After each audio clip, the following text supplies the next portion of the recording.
Good morning, guys. Today we will be reading a book called Too Many Frogs by Sandy Asher, illustrated by Keith Graves.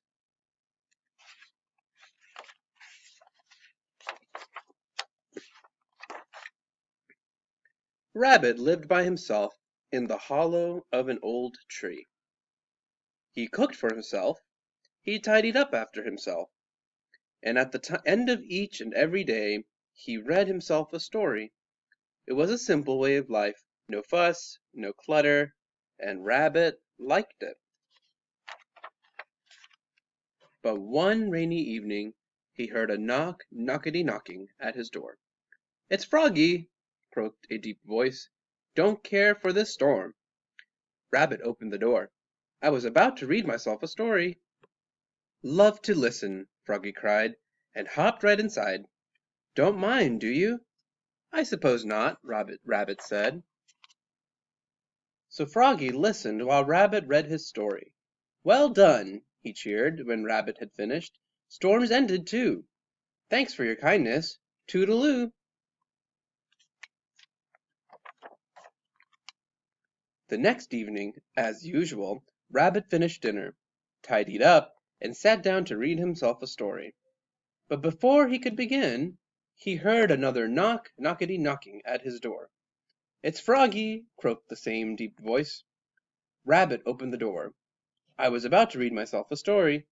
"I know," Froggy cried, and hopped right inside. "Love to listen, but first let's fix ourselves a snack, or three. Don't mind, do you?" "I suppose not," Rabbit said.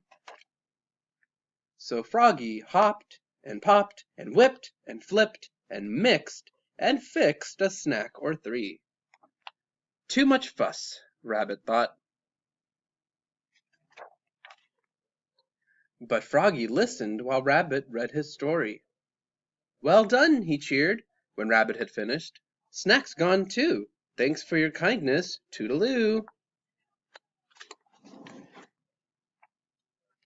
The next evening Rabbit finished dinner, tidied up, and sat down to read himself another story. But before he could begin, there was that same knockety-knocking at his door. "It's Froggy," croaked the familiar voice. Rabbit opened the door. "I was about to read—" he began. "I know," Froggy cried, and hopped right inside. "About to read yourself a story. Love to listen. But first, let's get ourselves all comfy cozy. Don't mind, do you?" "I suppose not," said Rabbit. So Froggy fluffed and puffed and mooshed and smooshed and piled up billows of pillows. Too much clutter, Rabbit thought, but Froggy listened while Rabbit read his story. "Well done!" he cheered when Rabbit had finished. "Bedtime, too. Thanks for your kindness. Toodaloo!" He doesn't seem very happy, does he? The next evening Rabbit finished dinner, tidied up, and sat down to read himself a new story. But before he could begin, there was that knockety-knocking again. "It's Froggy!" He doesn't seem very happy about it. Excuse me. Rabbit opened the door. "I know," Froggy cried before Rabbit could say a single word. "You were about to read yourself a story. Love to listen. But first, meet the family. Been telling them all about you and your stories. Love to join us? Don't mind, do you?" Rabbit looked at Froggy's family. Big frogs and little frogs. Dozens and dozens, all wearing t-shirts. "Frog Family Reunion," is what the t-shirt said. Too many frogs, he thought. Too much fuss. Too much clutter. Oh my goodness. "But I do mind, Froggy," he said at last. "You do?" Froggy asked. "I never invited you in," Rabbit explained. "I never invited you to fix a snack. I never invited you to get all comfy cozy, and I never invited your family to join you. So I do mind, very much indeed." "Uh-oh," croaked Froggy. "This will never do. Thanks for your kindness. Toodaloo." Uh-oh. Alone at last, Rabbit sat down to read himself a story. For one anxious moment He waited for a knocking at his door. It never came.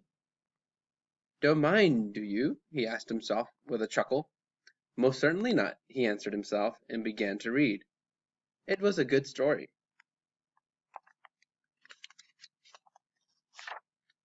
But something was missing.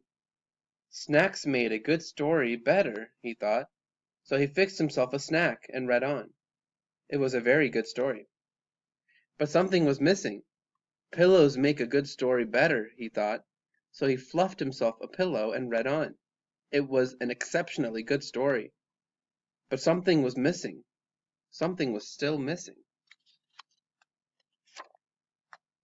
Rabbit blinked once, he blinked twice, and then he sighed. It's Froggy, he told himself at last. He loves to listen. Rabbit opened his door.